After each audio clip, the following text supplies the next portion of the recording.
Sou caminhoneiro há mais de 18 anos. Já rodei por quase todos os estados do Brasil.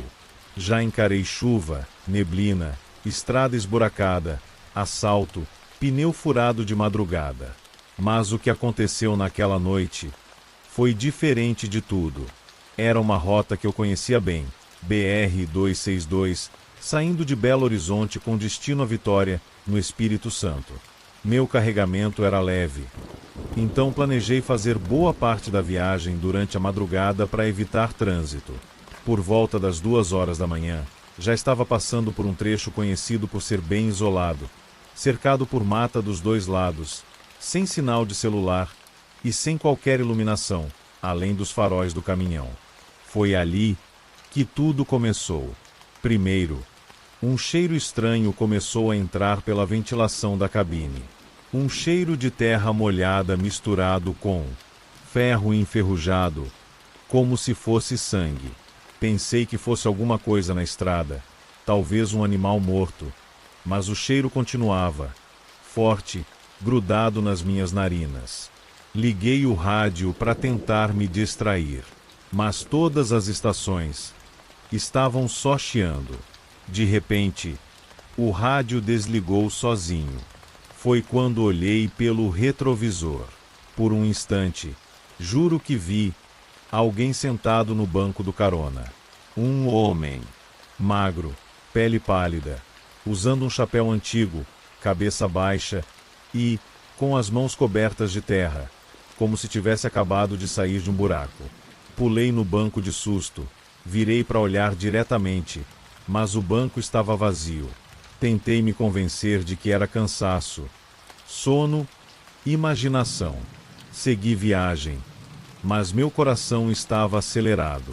Toda vez que passava por um trecho mais escuro, tinha a impressão de ver algo pelo canto do olho, como se alguém estivesse ali, ao meu lado, mas que desaparecia sempre que eu virava a cabeça. Foi então que veio o pior. Ao me aproximar de uma curva fechada, percebi um vulto parado no meio da estrada. Pisei no freio com força. O caminhão quase derrapou. Parei a poucos metros do que parecia ser uma pessoa, parada, de costas, no meio da pista. Liguei o pisca-alerta, abri a porta, desci e fui andando devagar. Chamei. Ei, tá tudo bem? Precisa de ajuda?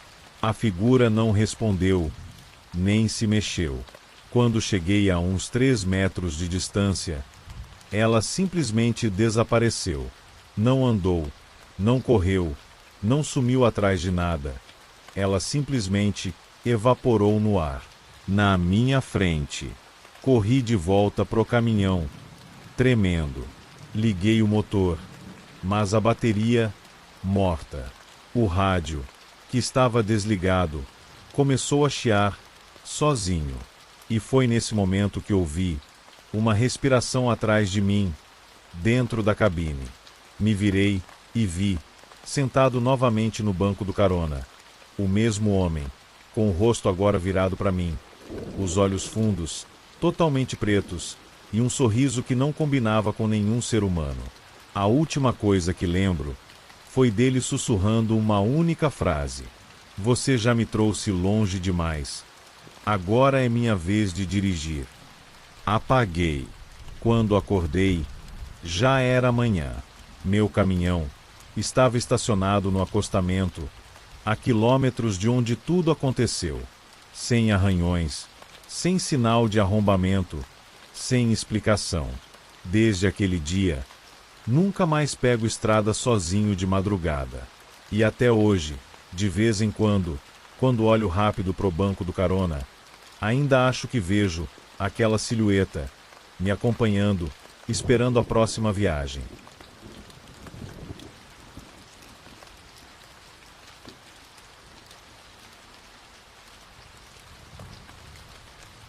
Meu nome é Renato. Tenho 44 anos e trabalho como caminhoneiro há mais de 20.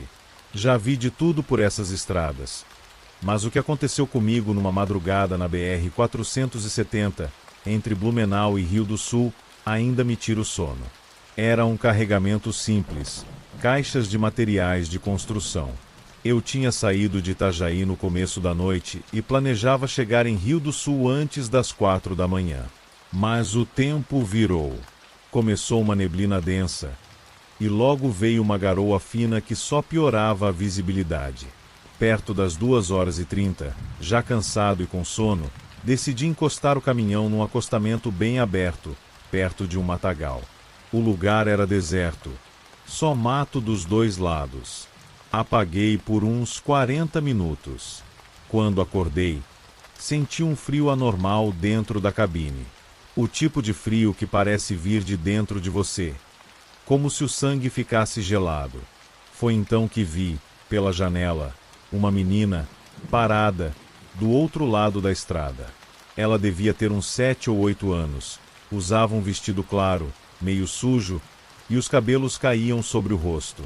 Ela estava completamente imóvel, apenas olhando para o caminhão. O que me deixou ainda mais nervoso foi o seguinte: mesmo com a neblina, eu via claramente que ela não tinha sombra. Pensei, devo estar delirando, sono demais. Decidi dar partida no caminhão e seguir viagem. Mas aí, quando liguei os faróis, ela não estava mais do outro lado da estrada. Ela estava na beira do acostamento, a apenas 2 metros da cabine. Gelei. Olhei para frente, fechei os vidros, travei as portas e comecei a dirigir, acelerando o máximo que pude naquele trecho de pista molhada. Depois de uns 5 minutos de estrada, comecei a ouvir um som dentro da cabine. Era um choro baixo, abafado, vindo de trás do banco do carona. Olhei pelo retrovisor e por um segundo vi o rosto dela refletido lá. Mas quando virei para trás, não havia ninguém. O rádio, que estava desligado, ligou sozinho, com estática, e entre os ruídos, consegui ouvir a voz de uma criança, repetindo: "Volta aqui, volta aqui, volta aqui." Pisei fundo no acelerador. Mas o mais bizarro estava por vir. Ao chegar perto de um posto de gasolina, já no perímetro de Rio do Sul, achei que estava salvo. Parei no pátio, desci e pedi um café no balcão. Quando comentei com o frentista o que tinha acontecido, ele ficou branco. Me contou que há muitos anos, uma garotinha tinha sido atropelada naquele mesmo trecho onde eu tinha parado, por um caminhoneiro, numa madrugada exatamente como aquela. Desde então, segundo ele, vários motoristas relatavam ver uma menina parada na beira da estrada, sempre olhando para os caminhões, sempre de madrugada, sempre pedindo para voltarem. Voltei para o caminhão, e quando entrei, no painel, em cima do volante, havia uma pequena boneca de pano, molhada, suja de terra, que eu tenho certeza absoluta, não estava ali antes. Nunca mais passei por aquele trecho de madrugada. Mas, de vez em quando rodo por estradas isoladas, ainda sinto, como se tivesse alguém sentado no banco de trás, me observando quietinha, esperando a próxima parada.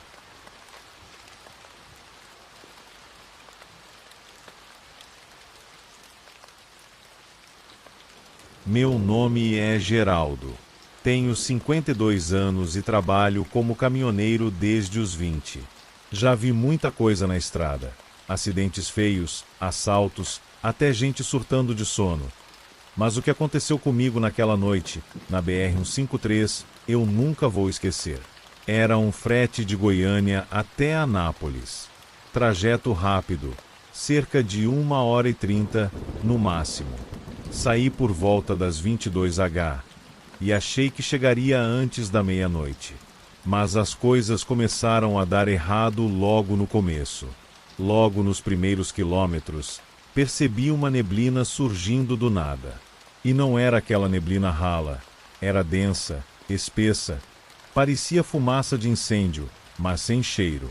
Reduzi a velocidade. Liguei o farol de milha, mas a visibilidade era mínima. Mesmo assim, continuei. Mais ou menos 30 minutos depois, avistei um caminhão bem à frente. Um modelo antigo, daqueles Mercedes-Benz 1113, com a carroceria de madeira. O mais estranho, ele estava com as lanternas traseiras apagadas, andando devagar, muito devagar. Dei sinal de luz, buzinei, nada. Tentei uma ultrapassagem, mas cada vez que eu jogava o caminhão pro lado para olhar, o outro sumia na neblina. Quando voltava para a pista, lá estava ele de novo, bem na minha frente, como se estivesse me esperando. Aquilo começou a me incomodar. Fui tentar contato no PX, rádio amador. Alô, caminhão da frente, aqui é o Geraldo. Dá um retorno, por favor. Silêncio. Tentei de novo, mais silêncio. Então resolvi encostar no acostamento para respirar um pouco, tomar um gole d'água. Mas assim que parei, o caminhão da frente também parou. Fiquei observando, mas não desceu ninguém. Nenhuma porta abriu. Nenhuma luz acendeu. A coisa começou a ficar mais estranha quando percebi que o motor daquele caminhão não fazia som algum. Não havia ronco de motor, nem vibração. Era como se fosse só uma carcaça se movendo. Meu coração já estava disparado. Liguei o caminhão de novo e acelerei. Decidi que precisava ultrapassar aquele troço de qualquer jeito. Pisei fundo, fui ganhando velocidade, mas a estrada parecia esticar. Quanto mais eu acelerava, mais distante o caminhão ficava, e ao mesmo tempo, mais próximo. Era como se ele estivesse preso a mim, ou pior, como se eu estivesse preso a ele. Depois de minutos nessa perseguição surreal, o impossível aconteceu. O caminhão que estava na minha frente fez uma curva para a direita, direto para dentro da mata, sem estrada, sem trilha, sem nada. Simplesmente atravessou as árvores, como se fosse um fantasma. Pisei no freio com tudo. Desci. Fui até o local onde ele entrou, mas não havia sinal de pneu, nem de galhos quebrados. Nada. Era como se ele nunca tivesse estado ali. Voltei pro caminhão, tremendo, tentando entender o que estava acontecendo, e foi nesse momento que meu rádio ligou sozinho, cheio de estática, e uma voz sussurrou com uma interferência pesada. Agora é sua vez de guiar pro outro lado. Quase deixei o caminhão morrer de tanto que meu pé tremia na embreagem. Liguei o motor e saí dali o mais rápido que pude. Ao chegar no posto de combustível mais próximo, o frentista percebeu que eu estava pálido, suado, e perguntou se eu estava bem. Contei o que tinha acontecido, e ele só me respondeu com uma expressão séria. Você viu o 1113 da BR? Você deu sorte. Tem gente que nunca mais volta depois de cruzar com ele. Até hoje, quando preciso passar por aquele trecho da BR-153, só ando durante o dia. E mesmo assim, sempre com o rádio desligado. Porque de madrugada, aquele caminhão ainda está lá, procurando o próximo a seguir, até desaparecer de novo na neblina.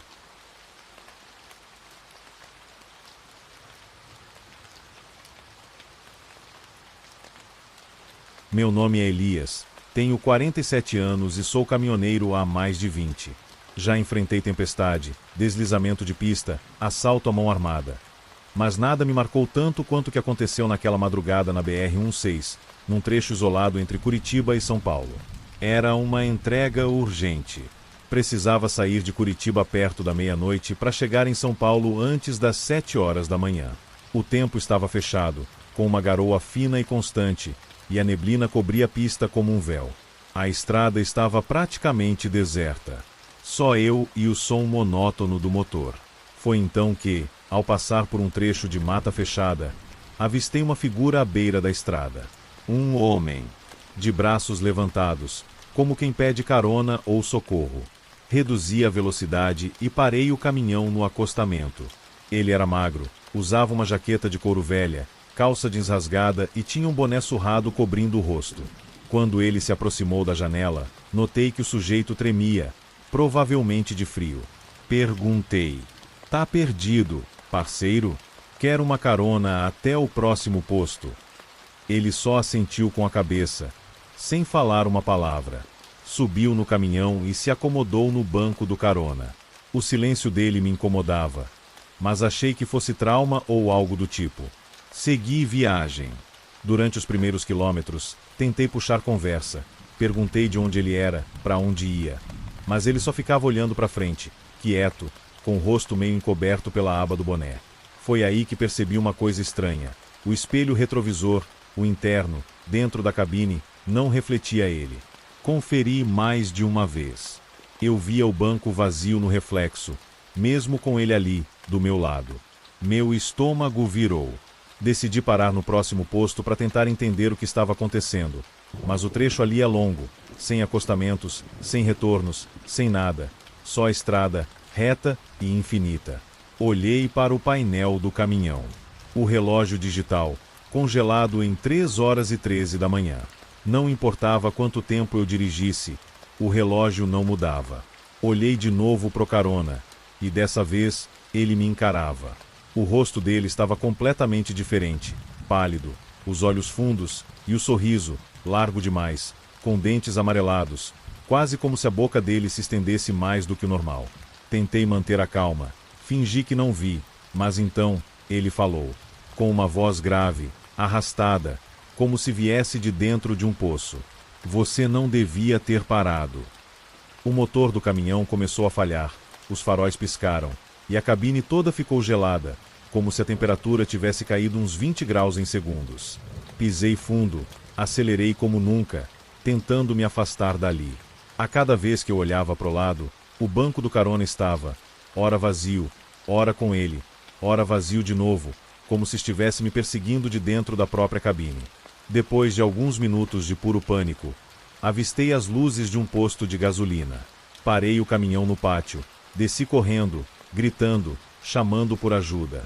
O frentista e outros caminhoneiros vieram ver o que estava acontecendo. Eu tremia, mal conseguia explicar. Quando voltamos juntos para olhar a cabine, o banco estava completamente seco, limpo, como se ninguém tivesse sentado ali. E o mais bizarro, havia marcas de mãos, do lado de dentro do para-brisa, como se alguém tivesse tentado sair dali, arranhando o vidro. O relógio do caminhão voltou ao normal naquele exato instante. Até hoje, quando preciso viajar de madrugada, evito aquele trecho da BR-116. Mas, o que mais me assusta, é que de vez em quando, do nada, o relógio digital do meu painel ainda trava, exatamente às 3h13 da manhã. E sempre que isso acontece, eu sei que em algum lugar ele ainda está por perto, esperando uma próxima carona.